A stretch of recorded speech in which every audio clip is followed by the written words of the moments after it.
Hi friends, ఈరోజు వాక్యం, అన్యాయస్తులు దేవుని రాజ్యమునకు వారసులు కానేరని మీకు తెలియదా?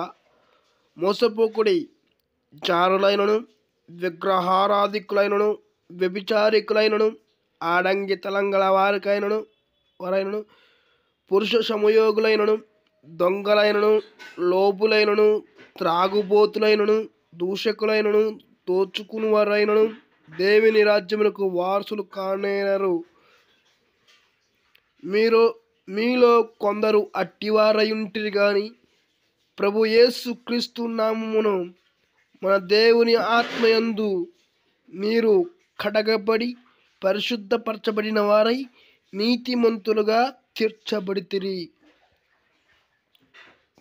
1 కొరింథీ 6, 9, 10, 11. లైక్ చేయండి, షేర్ చేయండి, సబ్స్క్రైబ్ చేయండి.